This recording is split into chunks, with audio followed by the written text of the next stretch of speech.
Welcome to the News Channel 9 Stream Center. If you're watching News Channel 9 over the air, you know that we are showing MLB baseball right now. So we wanted to bring you all the afternoon updates here streaming as they happen so you don't miss anything throughout your day. The first thing that we want to tell you about is some breaking traffic news on Amnicola this afternoon. Chattanooga police say Amnicola is closed in both directions from Wisdom Street to Lost Mound. They expect that to be closed until at least 5:30 this afternoon. You're seeing a picture there sent out on social by Chattanooga police, as well as our News Channel 9 traffic tracker. If you take a look here, you can see some of the problems that's caused there. That indicator right in the middle of your screen under Amnicola Highway showing how much it is backed up. You can also see there that I-24 in both directions right around Highway 27, also moving slow this afternoon. And 75 southbound around 153 is also going to cause us some problems. All right, now let's move on to some of the news of the day. A story that we've been following here for 2 days now, a Walker County teacher. We have uncovered some things in his past and his license in Georgia that are now calling into question some of the places where he previously worked, including a reprimand. News Channel 9's Lily Butler started covering this story yesterday when allegations of an inappropriate relationship with a student while he was a teacher at Hamilton County surfaced. Here's her update for today. This letter from Nathan Dawson's Hamilton County personnel file shows the district's investigation began in 2024, but the student's mother tells me the alleged inappropriate relationship began in 2021. At the time, she still wasn't saying anything, so we didn't get anywhere with that. And the police told me that there was really nothing they could do without her saying that it actually happened before she turned 18. In a notarized statement, the student now says, quote, "I was the victim of an inappropriate relationship with my former teacher, Nathan Dawson, while I was a student at Central High School." She also says the alleged relationship happened when she was 16. Dawson's Hamilton County personnel file shows Hamilton County was ultimately not able to definitively determine if Dawson had an inappropriate relationship with the former student. Had I known, I would have fought it then. I would have fought for her at 16. The Hamilton County letter shows Dawson was suspended for not being truthful during the HR investigation. So how did he end up teaching in a Walker County classroom? Walker County School Superintendent Damon Rains says they do criminal background checks on new hires. But in relation to these allegations, Dawson had not been criminally charged. Something the district does not typically do, Superintendent Rains said, is look at personnel files. I'm thankful that now my daughter is coming forward and she has given a statement. She has, she doesn't want it to happen to anyone either. What we did discover, a previous reprimand in Georgia. Dawson's public certification shows he was reprimanded in 2017 for violating standards related to conduct with students, honesty, and testing. Then his personnel file shows he crossed state lines to Tennessee, where the student's allegations in Hamilton County date back to 2021. The district did not renew his contract in Hamilton County in 2024. Now, this year, Superintendent Rains says he is teaching science at Ridgeland High School. There's also an open ethics case in Georgia. The fact that they keep just passing him off to another school is why we're here. I just don't understand that at all. Okay, so Lily, you've covered this story for 2 days now. Talk about what you found out when you reached out to the Tennessee State Board of Education. Yeah, so Latricia, the Tennessee State Board of Education told me that if Hamilton County had substantiated those allegations and confirmed that that relationship had happened, then they would show up in a database that all states or employers in all states could access and would have been able to see that.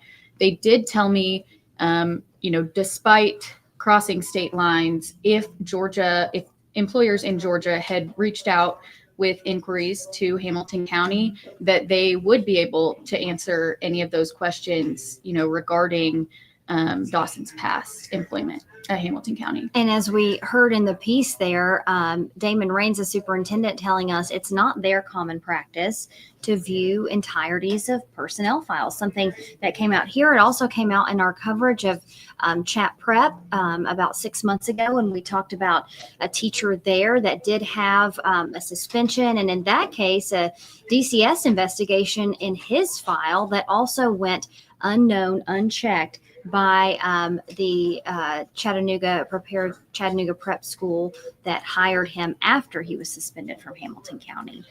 Yeah, and Latricia, even though they said it's not typical practice for them to request personnel files, we want to know what questions they did ask when they were hiring, or if they asked any when they were hiring Nathan Dawson in Walker County. So we have sent in open records requests for any communication between the two districts. Now, I've sent that in both to Hamilton County and to Walker County to see what that communication or what documented communication occurred between the two districts at the time that they were hiring Nathan Dawson. Yeah, lots more to this story, Lily. We know that you'll keep asking those questions. Yeah, certainly. Yeah, thanks so Thank much. you. Yeah. All right, some other news of the day we want to tell you about. A big story yesterday, a shooting in Ringgold that happened. There have now been some arrests made in that, 2 teenagers in custody there after authorities say they are connected to a deadly birthday shooting in Ringgold. Catoosa County Sheriff Gary Siss says Eric Link and Julian Williamson, those are the 2 people that are in custody. Now, online records show deputies booked them into the Hamilton County Jail. Authorities say Daisha Lynch was shot and killed at a party there over the weekend. Another woman also shot, and she continues to recover. Sheriff Siss says the suspects also shot at deputies as they ran away.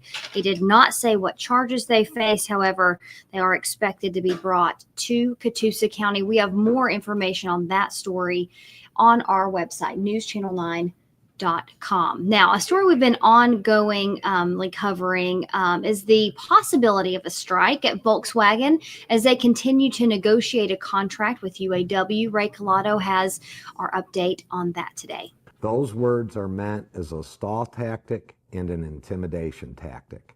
And as I have stated, we have seen it all before. UAW started holding strike training meetings for Volkswagen Chattanooga workers on Tuesday, as they claim the strike pledge cards are, quote, pouring in. Volkswagen officials say they've already given what they describe as their best and final offer. That offer includes a 20% pay increase over 4 years, lower healthcare premiums, and more personal time off. UAW lead bargainer Chuck Browning took to YouTube, arguing that offer isn't as good as it seems. This most recent proposal made by Volkswagen is an incomplete document that makes it very difficult to comprehend. There's language missing on many of the topics that has already been tentatively agreed to by your bargaining team and the company. Now, while this may be a green and empty field here by the VW, that can soon change to a sea of picket lines. That's as UAW officials confirm they're testing the waters to see how their members would feel by a potential strike by handing out pledge cards. Strikes are pretty ugly, and if it lasts for any amount of time, it's not just Volkswagen that'll be affected and the Volkswagen workers. UTC's Howard Wall says there's still a way to go before a strike is even possible. There's a formal vote for a strike before any strike happens, so there's still quite a lot to go. But the effect of the strike would be not good at all. In a statement, a VW spokesperson said a strike would be harmful for everyone involved and the broader Chattanooga community. It would be disappointing for the UAW to choose that path before giving our employees a say on the offer they'd be walking away from. We still hope we can achieve these goals without a strike. However, it is important that we prepare for one just in case. In Chattanooga, Ray Collado, News Channel 9.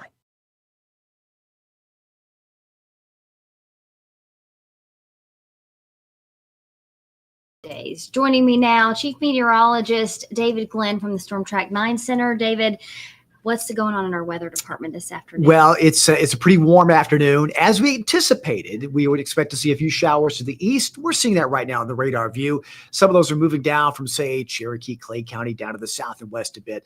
Nothing severe, but from Calhoun, south of Dalton, LJ, Murphy, those areas are going to see a few spotty showers in the evening hours.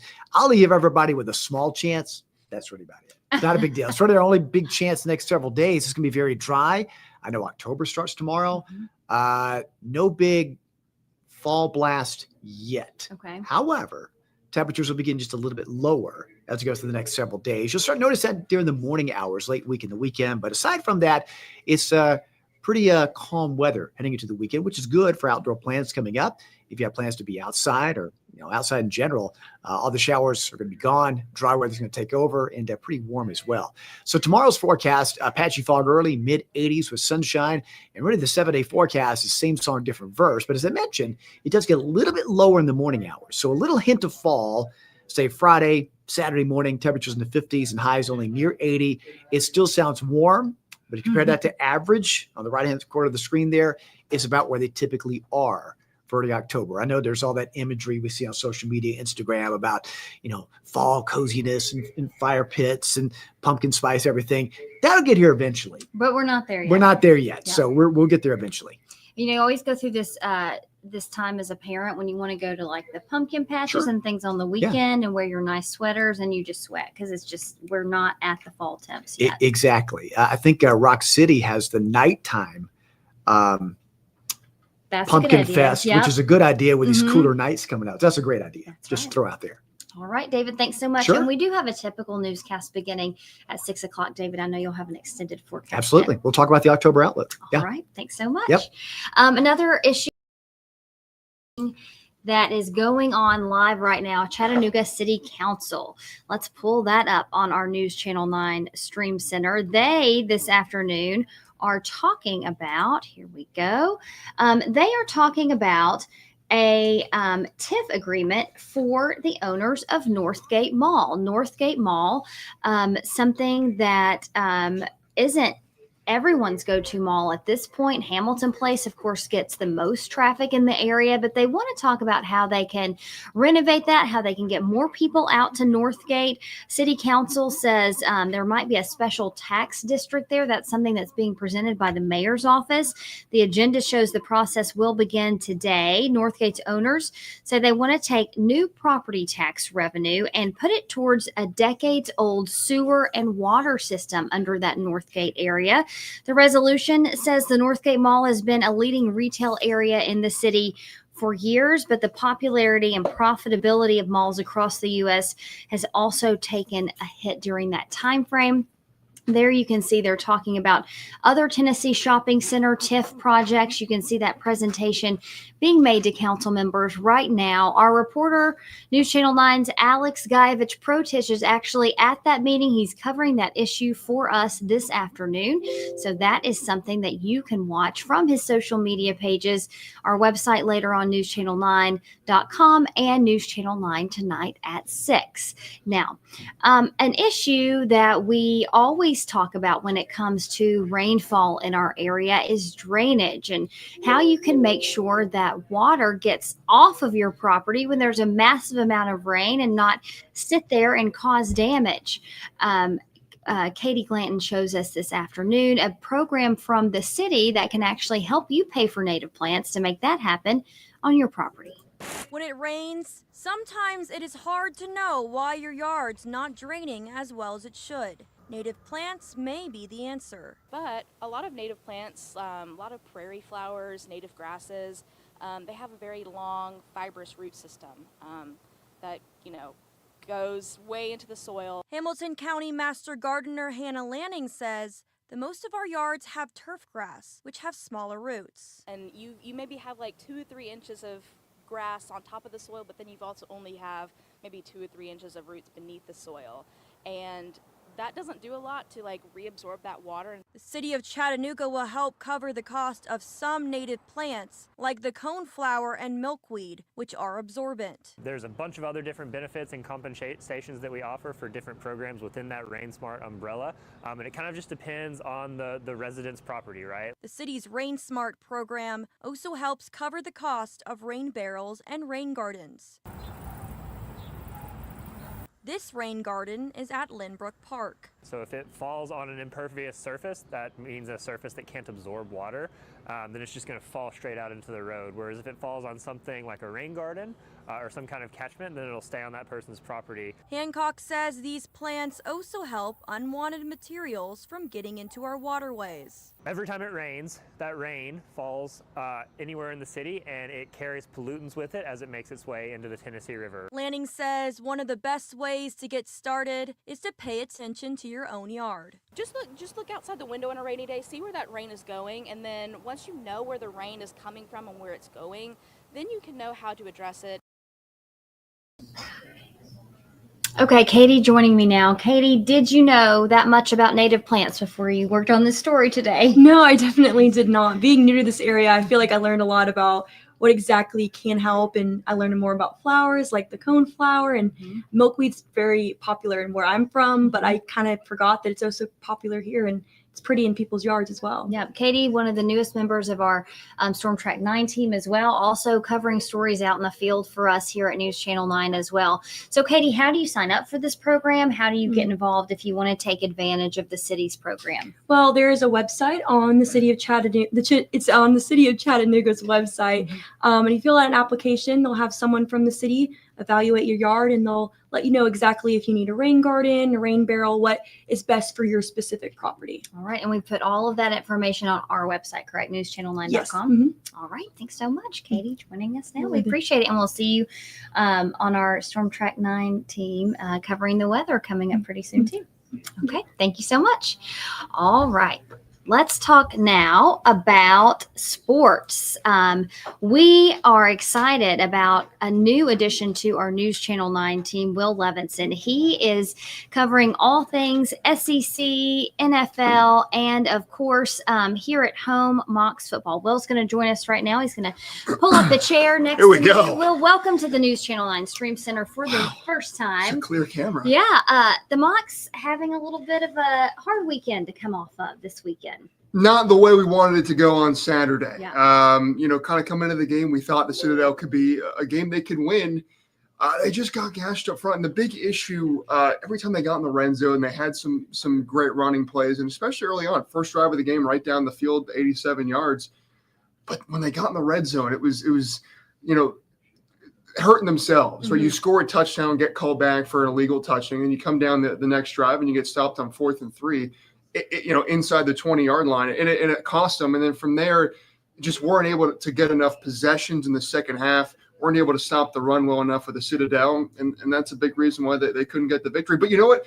It's only the first game of conference play, right? So there's a lot of ball left in this season, especially against the SoCon. Yep. And it is Tuesday, so that means we got an update from the Mocs today. Who'd you talk to? Well, we spoke to, of course, Coach Rusty Wright, Jamari Jones, defensive tackle. We spoke to an AJ Little, a great returner, running back, receiver for them as well. And it was upbeat. Despite the way things have gone this season, everybody knows that there's still a lot of time to right the ship, and that's going to start Saturday against VMI. All right, let's hear from Coach.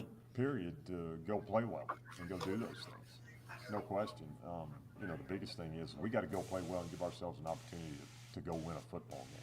We're going to work our way out of it and play our way out of it and figure out a way to play better and do things better and go win football games, and that's what we got to do. We know that we're 1-4, but we also know that we have the entire SoCon left to go. We've only played one SoCon game, so in our record, but we're only 0-1. We could end up winning the rest of the games, be 8-4. Really just the season is just now starting, so why be down now? And you heard Jamar right there. I mean, they've only played one game in the SoCon. So, and he said even if they win out, they could finish 8-4. So there's a lot of ways to even still get in the playoffs, compete for a SoCon title. They got to play better, and they know that they can't play the way they did the last couple of weeks. Obviously, 2 weeks ago on the road against Tarleton State, one of the best teams in all of FCS. But this is a winnable game on the road against VMI, a team that has struggled to run the football, and the Mocs have struggled to stop the run, especially last week. So if they can control the clock, get as many possessions as possible, and take advantage of the times they're in the red zone and actually put touchdowns on the board, they should be able to win this football game on the road. They're definitely confident, and that's good to see. Yeah, that's important for winning, putting touchdowns on the board. Yeah, that's the key. Yeah, that's the key. And quickly before you go here, SEC, huge weekend for Massive. them. Tennessee, right down to the last seconds there. Unbelievable. Tennessee fans across the southeast and across the country. Grateful for that last minute there. And then following that, Georgia and Alabama. Two unbelievable football games. Yeah. I was expecting Mississippi State to give everything they had to Tennessee, and they did. They made that an unbelievable football game. Credit Jeff Levy. Credit the Bulldogs. They played an incredible football game, but you can't put into words how important it was for Tennessee to scratch and claw and find a way. In this conference, with as much competitiveness as there is, I mean, from top to bottom, anybody can beat anybody any week. Anybody has a shot at winning this conference. To just find a way to win that football game. It's not just big for the week at hand, but moving forward now, you got a bye week if you're Tennessee, a chance to kind of regroup here. The home stretch is coming. You got Bama coming up. You got Oklahoma on the schedule. This was a big way to just get the job done and get a victory on the road. Yeah. All right. Well, thanks so much. We know you'll be covering that for us this weekend coming up, as It's a well huge as week. our big Baylor Macaulay game Can't coming wait. up on Friday. Cannot wait for that one. It's on that one too. It's as big as it gets. This is what we live for. It's the most beautiful time of year for sports. That's All of the right. football is just right here, right within us, and we're just reveling in it. It's Yep. awesome. Forget those pumpkin patches. We'll watch football. On Yes, Saturday. that's what I'll be doing. All for right. sure. Thanks All right. so much, Will. Thank you, guys. Appreciate it. Before we go here on our News Channel 9 Stream Center, let's take one more look at that Amnicola crash there. You can see, again, this picture from Chattanooga police talking about the closure there on Amnicola Highway from Wisdom Street to Lost Mound. Again, we're showing MLB baseball on News Channel 9 over the air, so we wanted to bring you an update here on the News Channel 9 Stream Center. We'll see you again on News Channel 9 at 6 in our traditional spot, but as always, watch us here for streaming and on our website, newschannel9.com, for all of your news of the day. Have a great day.